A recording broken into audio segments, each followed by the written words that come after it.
எனக்கும் என் அண்ணனுக்கும் லைக் 7 years கேப் இருக்குது. So most of the time like எப்பயுமே சண்டை போட்டுகிட்டே தான் இருப்போம். மோஸ்ட் ஆஃப் த டைம் அப்படி தான் அவங்க ரிலேஷன்ஷிப் நல்லா பாண்ட் ஆச்சு. அதுக்கப்புறம் நாங்கள் எப்பயுமே மோர் தேன் பிரதர்ஸோட ஒரு நல்ல க்ளோஸ் ஃப்ரெண்டாக தான் என்னன்னு எனக்கு தெரியும். அவன் ஜாப் ஒர்க் நடக்கிற எல்லா விஷயத்தையும் எனக்கு ஷேர் பண்ணுவான். லைக் நாங்கள் எல்லாமே most of the time covid time எல்லா டைமும் சேர்ந்து இருந்து எல்லா வேலையும் பண்ணிகிட்டு இருந்தோம். அவன் கல்யாணம் ஆகிறது நினைக்கிறது ரொம்ப எனக்கு சந்தோஷமாக இருக்குது. ஆக்சுவலி மனசு ரொம்ப திருப்தியாக இருக்குது. Hope he has a very good life had. என்ன ஒருத்தனே என் கூட இருந்து அவன் கேனடாவில் தான் இருப்பான். But most of the time இங்கே இருக்கும்போது நாங்கள் எவ்வளோ முடியுமோ அவ்வளோ சந்தோஷமாக இருந்திருக்கோம்.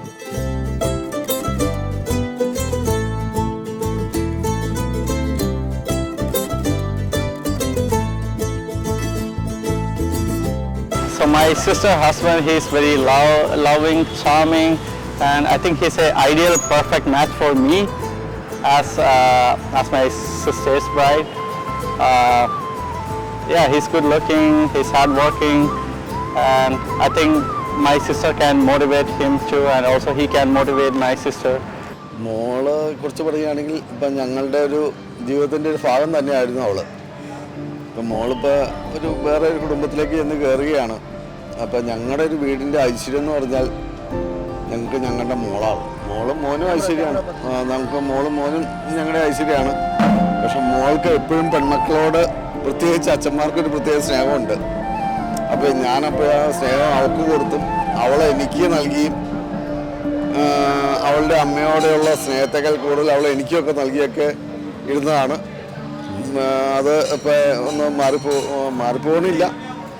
എന്നിരുന്നാലും എനിക്ക് വളരെ സന്തോഷമുണ്ട്. മോള് നല്ല മിടുക്കിയായിരുന്നു. അവൾ നല്ലൊരു ഡാൻസറാണ്, ഒപ്പം നല്ല പാട്ടുകാരിയാണ്. പിന്നെ നമ്മളുടെ കയ്യിൽ നിന്ന് പോവുകയാണല്ലോ എന്നോർത്തിട്ടൊരു വിഷമമുണ്ട്. എന്നാലും നല്ലൊരു പുത്രനെയാണ് നമുക്ക് കിട്ടിയിരിക്കുന്നത്. അതുകൊണ്ട് നമ്മളതിൽ വളരെയധികം ഹാപ്പിയാണ്. എനിക്ക് സിസ്റ്റേഴ്സൊന്നുമില്ല. അപ്പം നേഹ ചേച്ചി ആദ്യം കാനഡ വരുമ്പോൾ ഞാനും നവനീത് കൂടി ഒരുമിച്ച് പോയാൽ പിക്ക് ചെയ്ത്.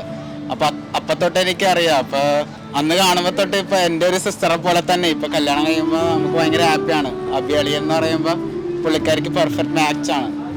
അപ്പോൾ നല്ല സന്തോഷമുണ്ട്. ഇങ്ങനത്തെ പരിപാടിയിൽ നമുക്ക് കൂടാൻ പറ്റിയതിൽ സന്തോഷം.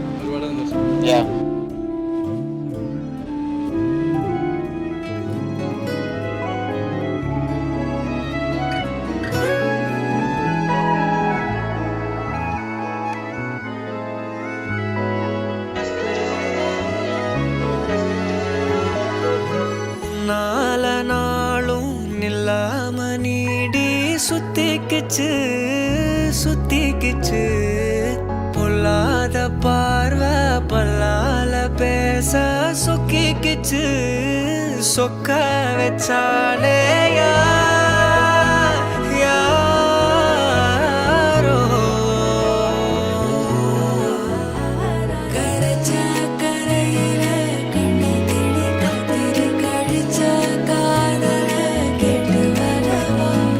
கேட்டு